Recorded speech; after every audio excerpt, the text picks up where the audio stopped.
À la veille des élections régionales, on peut se demander si le conseil régional et le conseil général ne sont pas deux structures redondantes. C'est une question évidemment d'actualité, à laquelle je vais répondre dans ce blog. Ben non, pas du tout, vous en doutez bien, on va parler séries télé, bien sûr. Alors de quoi on va parler aujourd'hui? Eh bien, petit indice, derrière moi, il y a une affiche de Star Trek. Eh bien, nous allons parler, non pas de Star Trek, mais de Gene Roddenberry, le créateur de Star Trek, qui a également créé d'autres séries. Bah oui, il n'a pas fait que Star Trek, ce n'est pas qu'un l'homme d'une seule série, il a également créé Star Trek, la nouvelle génération, nous n'allons pas non plus en parler. Nous allons parler d'une série qu'il a créée dans laquelle le personnage principal s'appelle Dylan Hunt, un personnage qui se retrouve piégé dans le futur et qui doit lutter contre deux factions futuristes qui s'affrontent irrémédiablement. Eh bien non, on va pas parler d'Andromeda, la série avec Kevin Sorbo, pas du tout, qui a été produite bien après la mort de Gene Roddenberry sur d'anciens projets de Roddenberry. En fait, on va parler de ces anciens projets. Quels sont-ils? Eh bien, ce sont deux téléfilms. Le premier s'appelait Genesis 2, rien à voir avec Phil Collins. Le deuxième s'appelle Planet Earth, rien à voir avec les documentaires de la BBC. Ce sont deux téléfilms de science-fiction des années 70. Le premier est diffusé en 73 sur CBS et qu'on peut voir, bah, je vous le dis tout de suite, hein, c'est disponible en DVD aux États-Unis dans le programme de DVD à la demande de Warner, le premier, Genesis 2, et le deuxième, Planet Earth. Alors de quoi ça cause? Eh bien on retrouve donc ce personnage de Dylan Hunt, un scientifique qui participe au départ à un programme de test sur la cryogénie. Eh ben, sauf qu'une fois qu'ils l'ont cryogénisé, il va le réveiller quelques heures plus tard, mais il y a un tremblement de terre, son laboratoire est complètement enseveli sous les débris, et ils n'ont le réveil que 159 ans plus tard, et ils découvrent la Terre dévastée par un conflit futuriste, avec donc deux factions, une belliqueuse et une pacifique qui s'affrontent.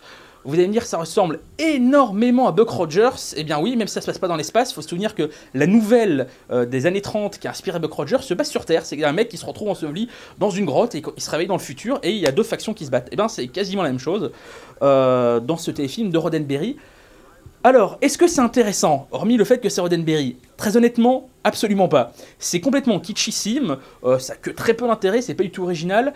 L'un des rares intérêts, ce sont les sublimes décors dont le fameux métro souterrain, je sais pas si on le voit très bien, mais c'est l'un des rares points positifs de ce téléfilm, c'est le métro souterrain qui est le moyen de déplacement sur la Terre à cette époque-là, parce que si on sort, il y a de la radioactivité, il y a des gens qui peuvent vous tomber dessus, donc il faut se déplacer dans ce métro futuriste, donc le décor est absolument superbe.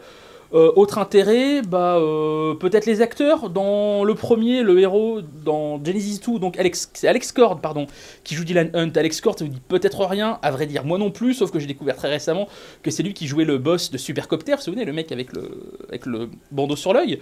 Dans la deuxième téléfilm, par contre, on le voit sur la pochette, c'est un acteur un peu plus connu, c'est John Saxon. Alors, John Saxon, c'est lui qui jouait le père de l'héroïne dans Les Griffes de la Nuit, c'est lui qui jouait dans des karatékas de Opération Dragon, ce film américain de Bruce Lee, c'est lui qui jouait le bad guy dans le double épisode des Experts réalisé par Tarantino. Bref, un vrai maître de la série B qui se retrouve donc dans le deuxième téléfilm. Pourquoi deux téléfilms alors qu'au départ, le premier était un pilote? Tout simplement parce que CBS, en voyant le pilote, n'a pas voulu franchement faire la télé. En plus, ils avaient en préparation la série de la planète des singes qui est très très proche dans le côté post-apocalyptique kitschissime. Série également franchement ratée, même si les films sont formidables. Donc Roddenberry remet le couvert avec donc, ce second téléfilm, Genesis 2, qui est un peu la suite, même si tout n'est pas très cohérent. Et ça, ce deuxième téléfilm, il le vend à ABC. Et dans le deuxième téléfilm, il a voulu pousser le côté un peu plus léger, et on retrouve en fait tous les défauts de la série originale de Star Trek.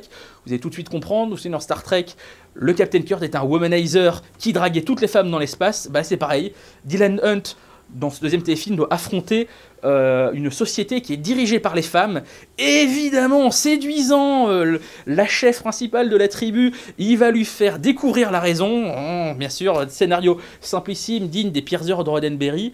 Seul point d'intérêt, c'est que la femme en question est jouée par Dana Muldaur, qui a joué dans 2 épisodes de la série originale Star Trek, et qu'on a retrouvé dans la saison 2 de la nouvelle génération, où elle jouait la médecin en chef, le docteur Pulaski.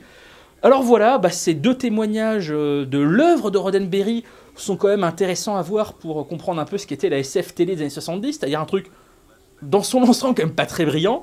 Petite anecdote, il y a même eu un 3e téléfilm toujours avec John Saxon, un peu inspiré de ces deux-là, mais sur lequel Roddenberry n'a absolument pas travaillé. Ça s'appelle Strange New World. Là par contre c'est pas disponible en DVD. Voilà, c'est anecdotique, mais c'est du Roddenberry pour comprendre un peu l'histoire de la SF télévisée américaine. C'est toujours intéressant. À la prochaine!